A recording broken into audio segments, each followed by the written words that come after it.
Hello everyone. Welcome in. Let me know that you can hear me and see me. Hello. Make sure that the sound is good. I know there's a little bit of a lag, so I'll give you guys time. This is going to be a really juicy one. We're talking about subliminal seduction, feminine dating hacks to make him yours forever. Okay, I think I'm live. Someone just verified that the sound is good. And then we will continue. Okay, I'm getting some hearts, so I'm assuming that it's all good. So this training is actually designed to go into the Savage Feminine course, and I decided to do it live here on YouTube first, and it will be taken down in 48 hours and placed inside the Savage Feminine. For those of you guys that would like to have the Savage Feminine course, we're also running a 24-hour flash sale where you get $444 off, no code needed, off of the Savage Feminine. So that link is in the chat, it's in the description box. I'll pin it to the comment. And this is where this training and more trainings like this live. So what we're talking about is this subtle subconscious cue that you give out of who you are, but it's not overt. It's not something that you like verbally communicate. You know, when people ask me, "Oh, do I have to tell him that I'm looking for marriage? Do I have to tell him that I'm traditional? Do I have to tell him that I want to be provided for?" Well, no, not really, because if you are embodied in these very subtle cues that men are actually very good at picking up, then you won't have to communicate. If you look completely disembodied from what you are trying to get, then yes, you're going to have a lot of uncomfortable conversations because you are not a reciprocal of what you are desiring. And, people are going to ask you questions about that. They might be curious. If you want to participate in the chat and be able to ask questions, there is a link under this video for the join button. Those of you guys watching this on YouTube, and the recording when it's taken down from YouTube will be placed in the Savage Feminine course, but it will also be in the members area for those that are members, okay?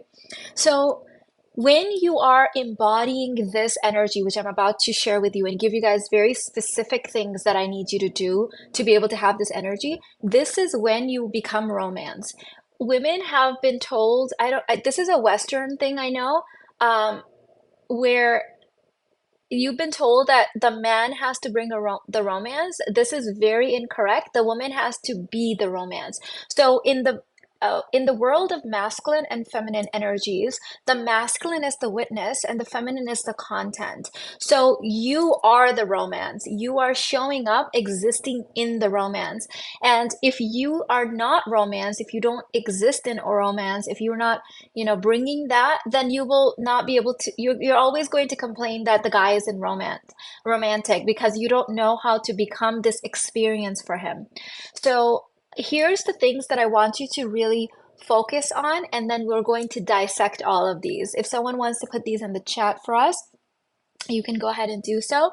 I want you to focus on colors, textures, postures, positioning, expressions, mannerisms, smells, sounds. Okay, so these are all of the things that we want to combine. A lot of people have been talking about, I want the princess treatment. Well, again, that's a content witness thing. You have to bring the princess experience to have the princess treatment. And, if you just rolled out of bed and haven't showered for 2 days and end up on a date looking like, or whatever, you're not going to get princess treatment because you're the content and you have to bring that experience. So, what am I about to teach you? I've got my notes here. I want to make sure I say everything. What I am about to teach you, it's a vibe, it's a mood, and it's something that you learn to energetically bring. You need this in dating, but you also need this in marriage. This is something that will keep that polarity alive forever. Like, Irfan and I, we've been married for 15 years. We still give each other those butterflies. We still give each other those, like, that excitement of seeing each other and being with each other and missing each other and wanting to be in each other's company because of what I'm about to teach you today, because of this polarity that is created with these very subtle, very subtle. So everything I'm about to say, don't take it literally. Take it as this like very quiet, subtle embodiment. And one of the reasons I don't usually teach this level on YouTube is because people who are not embodied and not planning on being embodied and don't understand that it's something that's supposed to be mysterious and quiet within you, they start going and blurting this stuff out to men. And it has the complete opposite effect, right? For example, saying things like, I'm the prize, that is not something that was ever, ever, ever supposed to be told to men. It was supposed to be something that we quietly, mysteriously embodied, and that triggered the male ego. And now, now we have to compete with that and work through that. So these are not things that are overt. They're very subliminal. They're very unconscious. They're very below the surface. They are not to be communicated. They're just to be embodied. Okay. Yes. Reciprocal senses. You're giving him the experience of romance. Okay. So number one, colors. We are talking about colors. So use colors to position and differentiate between the feminine and the masculine. Um, wearing colors like beiges and whites and things like that, which come from very much the British kind of royalty aesthetic, I would not advise it when you are dating. You don't want to look expensive. You don't want to, look like your British royalty. The reason that those colors and things were chosen is because they don't want their women to stand out too much. They don't want their women to attract romantic attention. It's very much kind of controlled by the females in those family lines. So when you are dating, forget white, forget beige. I want you to go for those really rich feminine colors. In fact, I want you to look at Eastern colors for inspiration. Like, look at a pink that's like a normal pink, and then look at like a pink in India or in Pakistan or in the Middle East, and you'll start seeing that the colors are just very rich and saturated.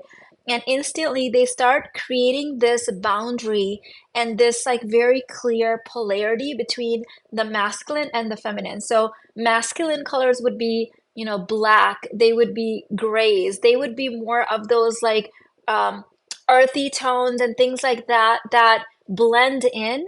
Well, with the feminine, you want to wear things that make you stand out a little bit.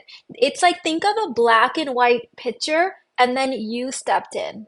Okay? So I literally want you to wear like to wear colors and use them in a way that puts the spotlight on you. Now, having said that, you do not want to wear colors that compete with your coloring. So if you ever get compliments on a color, if people say to you, that color looks good on you, stop wearing that color. Because what they're really saying is that you and that color is competing and that color is winning. So what I want you to do is have your colors done and then choose the most vibrant colors according to your coloring and showcase those colors, wear those colors. What those colors will do is put the spotlight on you and not be competing with you. Okay.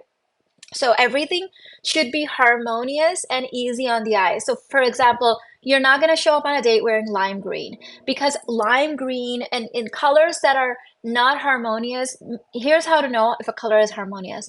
Does it exist in nature? If the color does not exist in nature in that shade, and then especially paired with the other colors that you're using, it's going to be very hard on his eyes and he's not going to know it. But looking at you and focusing on you will tire out his eyes subconsciously. And he might not know what it is, but he might not want to look at you or pay attention to you, or something else in his realm maybe getting more attention. So imagine, this restaurant and every woman's wearing beige and white because she's told that that's what looks expensive, or white or black, white, beige, things like that, right? And then you walk in with a shade of red that just flatters your skin tone. You're harmonious all the way from top to bottom. And then combined with the other things I'm going to discuss, it's like everything else goes black and white, and it's just you.